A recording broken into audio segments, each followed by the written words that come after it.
Hello, listener. Good morning. So, basically, as I said before, that today I will read the Hourglass prologue. Now I'm going to read prologue. Sometimes you have to ask for what you want. The old woman rose from her bed in the deepest watch of the night.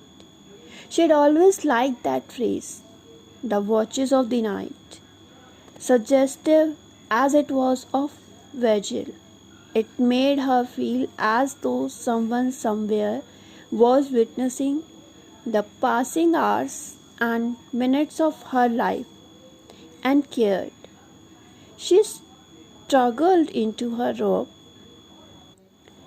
It was yellow and fluffy, making her feel like a newly hatched chick.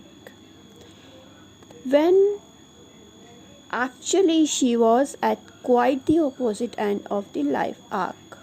Never mind slippers, she couldn't sleep, and the time had come.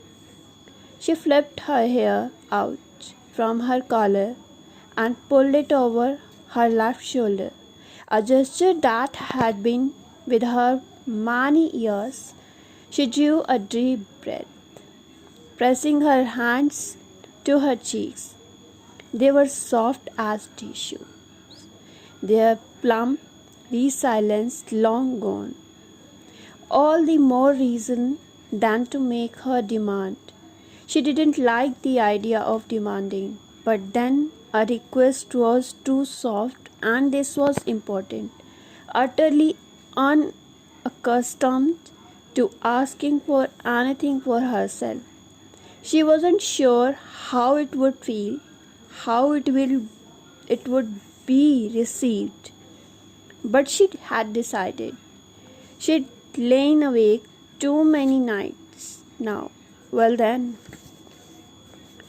she moved through indigo shadows to the window and drew back the curtains on the glittering sky. Despite her trepidation, she smiled. The stars were scattered across the blackness like breadcrumbs. It filled her soul to see them. Fields stretched in every direction, dark and empty. At least they looked empty.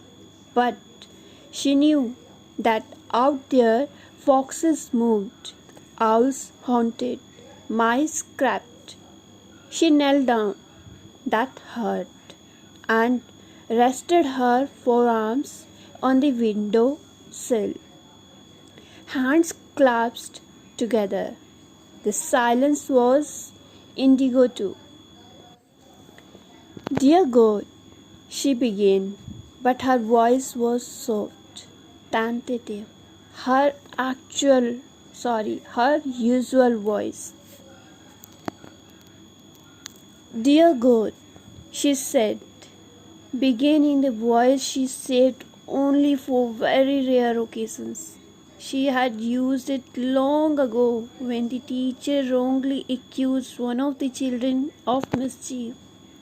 She had used it when the boys reached their troublesome teens and needed to be told no in no uncertain terms.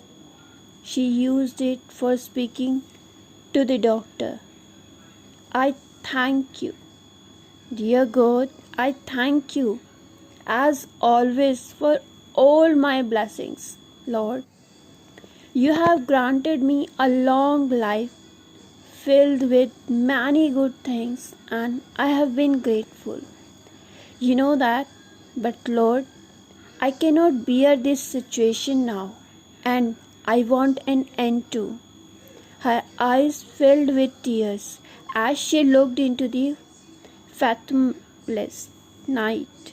Her own reflection, a faint imprint upon the window, a familiar strange overlaying of elderly women and young girl.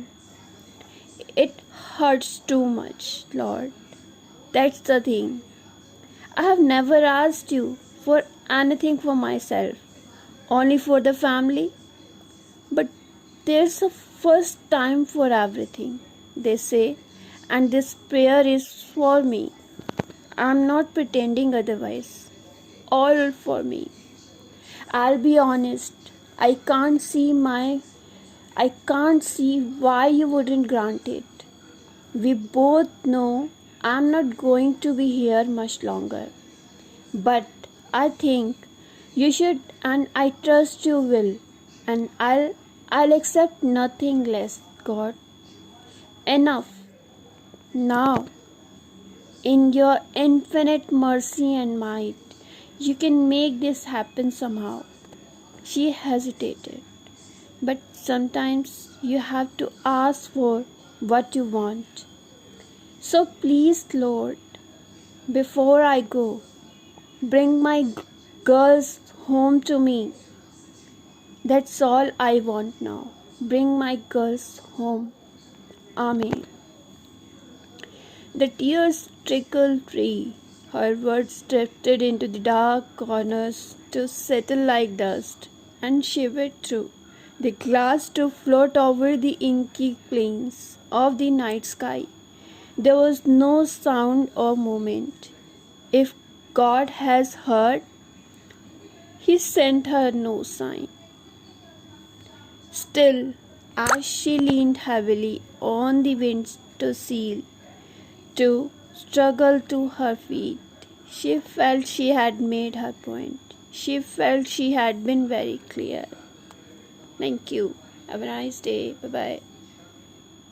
I hope you don't forget it is the Hourglass novel written by Tracy Rees, and I am your unknown reader.